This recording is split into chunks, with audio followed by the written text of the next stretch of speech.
नीति आयोग के मेंबर अरविंद विरमानी ने कहा कि 2025 के अंत तक भारत दुनिया की चौथी सबसे बड़ी अर्थव्यवस्था माने इकोनॉमी बन जाएगा। वहीं कुछ दिन पहले नीति आयोग के सीईओ बीवीआर सुब्रमण्यम ने भारत को दुनिया की चौथी सबसे बड़ी इकोनॉमी डिक्लेयर कर दिया था। इनमें से कौन सा कथन सही है, आज उसी पर चर्चा करेंगे। नमस्ते, मेरा नाम है आस्था और आप देख रहे हैं खबरगांव। अप्रैल 2025 में आईएमएफ की एक रिपोर्ट आई। उसमें बताया गया कि 2025 के अंत तक भारत दुनिया की 4th लार्जेस्ट इकोनॉमी बन सकता है।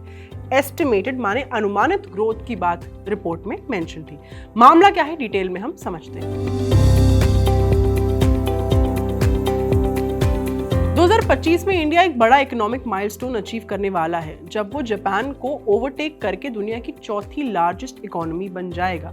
ये बात इंटरनेशनल मॉनेटरी फंड आईएमएफ के अप्रैल 2025 वर्ल्ड इकोनॉमिक आउटलुक रिपोर्ट में कही गई है।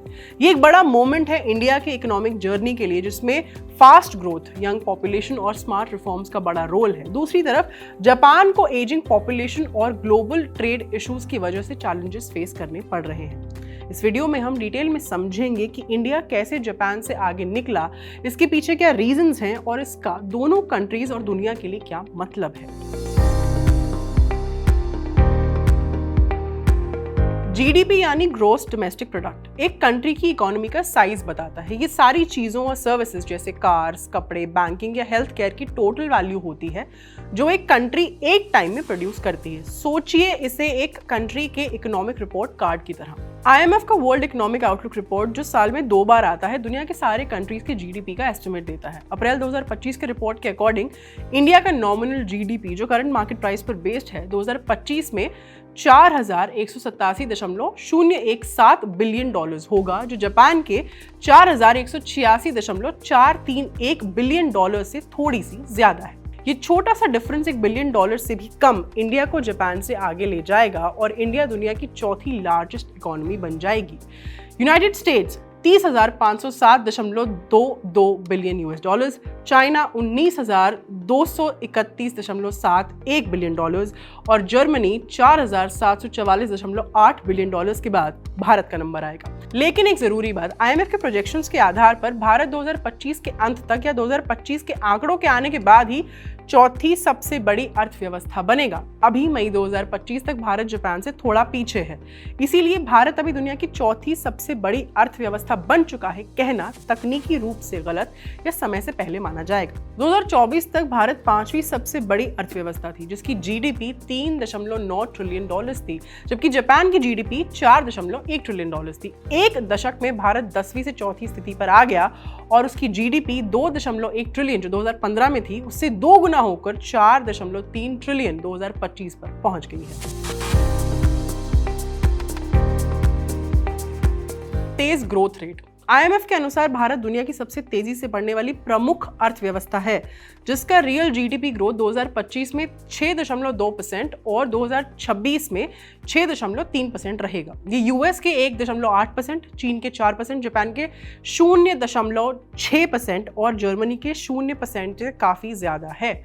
पिछले कुछ सालों में भारत का ग्रोथ सॉलिड रहा। 2023 में 8.2% और 2022 में 7%। इससे भारत बड़ी अर्थव्यवस्थाओं के साथ गैप क्लोज कर रहा है।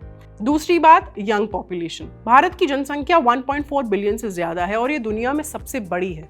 भारत के ज्यादातर लोग युवा हैं, 35 साल से कम उम्र में, जो एक बड़ा वर्कफोर्स बनाते हैं।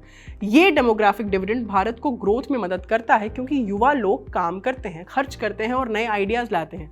जापान में जनसंख्या बूढ़ी हो रही है और वर्कर्स की कमी भी है। तीसरी बात पे आते हैं, ज्यादा खर्चा। आईएमएफ कहता है कि भारत में लोग खासकर ग्रामीण इलाकों में काफी खर्चा कर रहे हैं। जैसे जैसे लोगों की आय बढ़ रही है, वो खाने, फोन्स या कार्स पर ज्यादा खर्च कर रहे हैं। सरकार के प्रोजेक्ट्स जैसे सड़कें बनाने या ग्रामीण सब्सिडीज इस डिमांड को भी बूस्ट कर रहे हैं। रिफॉर्म्स और इन्वेस्टमेंट की बात कर लेते हैं। भारत ने बिजनेस करना आसान किया है। जीएसटी, डिजिटल पेमेंट्स और मेक इन इंडिया जैसे प्रोग्राम से मैन्युफैक्चरिंग और टेक सेक्टर्स को बूस्ट मिला है। भारत का टेक और आउटसोर्सिंग बिजनेस दुनिया में टॉप पर है, जो जीडीपी में बड़ा योगदान देता है। ग्लोबल ट्रेड और digital power. ACI world report 2023 के मुताबिक भारत दुनिया के 46% डिजिटल ट्रांजैक्शंस हैंडल करता है, जो उसकी फिनटेक स्ट्रेंथ दिखाता है। भारत 22 से ज्यादा देशों के साथ रुपए में ट्रेड भी कर रहा है, जो यूएस डॉलर पर डिपेंडेंस कम करता है। ये सब भारत को ग्लोबल इन्वेस्टमेंट के लिए आकर्षक माने अट्रैक्टिव बनाते हैं। जहां इंडिया आगे बढ़ रहा है, वहीं जापानी अर्थव्यवस्था को कुछ बड़े चैलेंजेस फेस करने पड़ रहे हैं।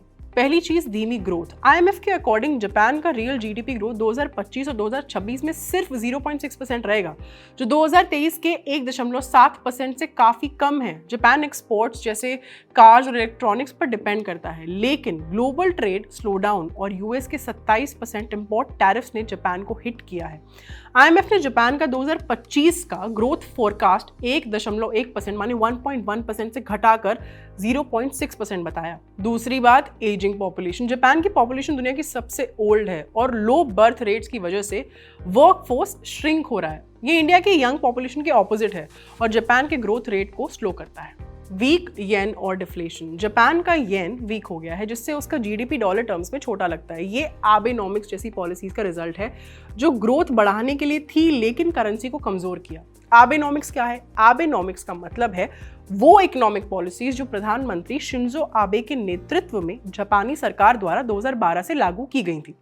जापान को डिफ्लेशन मतलब प्राइसेस गिरने का इशू भी फेस करना पड़ रहा है, जो स्पेंडिंग और इन्वेस्टमेंट को डिस्करेज करता है। अगला फैक्टर है स्ट्रक्चरल प्रॉब्लम्स। जापान की इकोनॉमी में प्रोडक्टिविटी लो है कुछ सेक्टर्स में और रिकरिंग रिसेशंस ने ग्रोथ को रोक रखा है। ग्लोबल ट्रेड टेंशंस ने भी जापान के लिए चैलेंजेस को बढ़ा दिया है। इंडिया के 4th लार्जेस्ट इकोनॉमी बनने के बड़े इंप्लीकेशंस हैं। पहली चीज, ग्लोबल शिफ्ट। इंडिया का आगे बढ़ना दिखाता है कि इमर्जिंग मार्केट्स अब ज्यादा इंपॉर्टेंट हो रही हैं। ये जापान और जर्मनी जैसे ट्रेडिशनल पावर्स के लिए चैलेंज है। दूसरा factor, geopolitical power. Asia power index में इंडिया ने जापान को ओवरटेक करके एशिया की 3rd लार्जेस्ट पावर बन गया था। इंडिया का इकोनॉमिक ग्रोथ उसकी ग्लोबल इन्फ्लुएंस को और ज्यादा बढ़ाएगा। फिर आते हैं चैलेंजेस पर। इंडिया का पर कैपिटा जीडीपी $2,880 है, जापान का $33,960 और चाइना का $13,690। ये इंडिया के मुकाबले काफी ज्यादा है क्योंकि पॉपुलेशन बड़ी है और इनकम गैप्स है। रीजनल डिफरेंसेस, इंफ्रास्ट्रक्चर इश्यूज और ट्रेड टेंशंस इंडिया के लिए बहुत बड़ी चुनौतियां हैं। फ्यूचर पोटेंशियल की भी बात कर लेते हैं। अगर इंडिया इसी स्पीड से ग्रो करता रहा तो 2032 तक $10 ट्रिलियन इकोनॉमी बन सकता है। एक्सपर्ट्स कहते हैं इंडिया हर 1.5 साल में $1 ट्रिलियन जीडीपी ऐड कर सकता है। जापान के चैलेंजेस का मतलब ये नहीं कि वो कोलैप्स कर जाएगा। जापान अब भी टेक्नोलॉजी और इंडस्ट्री में पावर हाउस है, कार्स, इलेक्ट्रॉनिक्स और रोबोटिक्स में लीडर है, लेकिन एजिंग पॉपुलेशन और ट्रेड इश्यूज के लिए रिफॉर्म्स चाहिए जो टाइम लेंगे। भारत की पर कैपिटा इनकम के बारे में बात करना बहुत ज्यादा जरूरी हो जाता है। देखिए, भारत की अर्थव्यवस्था टोटल जीडीपी के हिसाब से 2025 में दुनिया की 4थी सबसे बड़ी अर्थव्यवस्था बन जाएगी, लेकिन पर कैपिटा इनकम यानी प्रति व्यक्ति आय के मामले में भारत की स्थिति बहुत अलग है। साल 2025 में भारत की अनुमानित प्रति व्यक्ति आय आईएमएफ और बाकी सोर्सेज के मुताबिक लगभग $2,880 से $2,900 है। कंपैरिजन के लिए चीन की पर कैपिटा इनकम $13,690 है, जापान की $33,960। प्रति व्यक्ति आय के मामले में भारत दुनिया के टॉप 100 देशों में भी नहीं आता।